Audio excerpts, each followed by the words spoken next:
which he has to be accountable to the God. Inna salati wa nusuki wa mahyaya wa mamati lillahi rabbil alameen. This is verse number 162 in chapter number 6. It means that my service, my sacrifice, my life and death are all for God, the cherisher of the world. This is the spirit of all the people in an Islamic state. The ruler, he holds the responsibility as a matter of trust. In another verse, God the Almighty says, إِنَّ اللَّهَ اشْتَرَى مِنَ الْمُؤْمِنِينَ أَنفُسَهُمْ وَأَمْوَالَهُمْ بِأَنَّ لَهُمُ الْجَنَّةِ. And God purchased of the believers their persons and their goods, for there in return is the garden of paradise. Chapter 9, verse number 111. Everything that a Muslim possesses, it is a sacred trust from God. It may be the person, the possession, or anything else. How can the ruler then shun the spirit of accountability when this being the case in an Islamic state? So thus, trust is an important safeguard. The ruler believes that what I am holding is in fact a trust of God. I have to be accountable to God for every act of omission and commission. So this spirit or this concept of trust restricts him from doing any kind of case of violation of human rights of the people. Hazrat Abu Bakr, the first caliph, said, whoever is charged with the responsibility of governance will have to render a heavy account and will find himself liable to the severest penalty for his lapses. And Hazrat Umar said, the second caliph, if a kid gets lost somewhere along the river side of Euphrates, thousands of miles away from the capital Medina, the caliph will be responsible for that loss of that kid.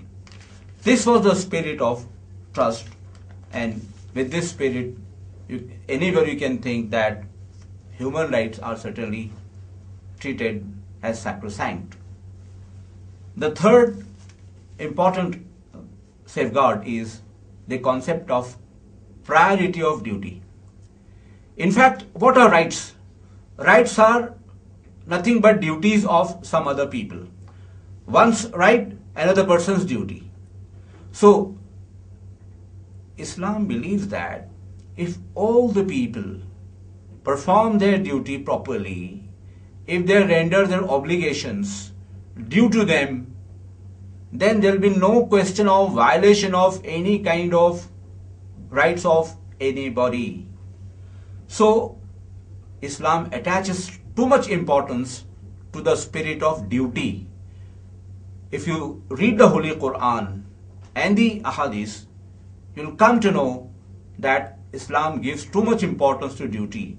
One should prefer, first of all, to performance of one's own duties towards other individuals and society and God. Then Islam talks about the rights. So when this is the case, the awareness is created among the people on the whole to perform the duties first. If you do your duty, then certainly there will be no cases of infringement of human rights of others. This is an important concept. Secondly, if the Amir or the head of state digresses from his duty, the people are in fact aware, alert to straighten, to warn the ruler, the caliph. Because it is then the duty of the people enjoined by God to bring the ruler back to the right path. So this is a sense of duty, this consciousness of duty, which makes a very healthy, alert society. Every individual is alert about one's own duties, and particularly so in case of the rulers. Thus, it is clear that the ruler doesn't enjoy absolute powers as a ruler. Third important point is that Islam attaches tremendous importance to the dignity of man.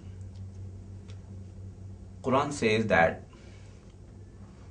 all the creatures have been created by God by simply saying be, and then they became. This was not the story of man. Man was created by God himself, not like other creatures. Be, and then that man was formed. Man was specially created.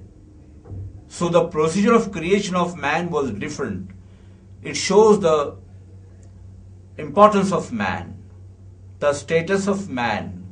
Man is highly dignified in the glorious, according to the glorious Quran. So much so that God made the angels to pay their obeisance by bowing down before Adam, peace be upon him.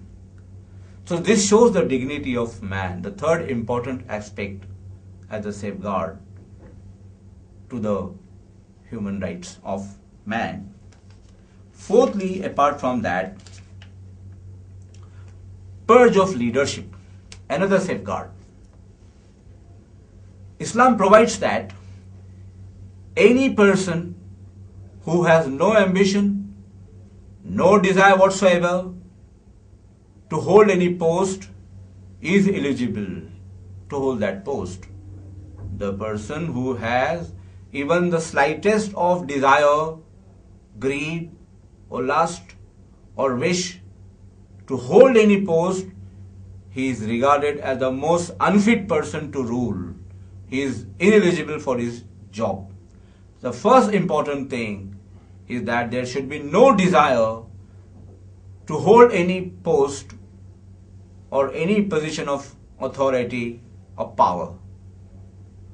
So this eliminates all the greedy, the selfish people who are after material gains from the seat of power. Secondly, there are some other criterion for the appointment of, for this election of the rulers. And the topmost criterion is taqwa, piety. A person who is God-fearing, the most pious, is the most righteous person. He is fit for the job. Those who do not have God-fearing, those who are not pious, those who do not have taqwa, they are not fit and they are not eligible to be elected as the rulers. And the third criterion is the capability of the person. A person who has the capability to rule, to handle administration, to govern properly and efficiently, this capability, in fact, another criterion for any person to become the ruler. And the third one is the knowledge of justice, the spirit of justice and equity. He should be totally committed to the spirit of equity and justice. His understanding about justice, his wisdom to handle the cases of justice and equity, the intricacies relating to all these aspects should be clearer to him. If he is capable of that, he is certainly eligible to be appointed as or elected as the ruler.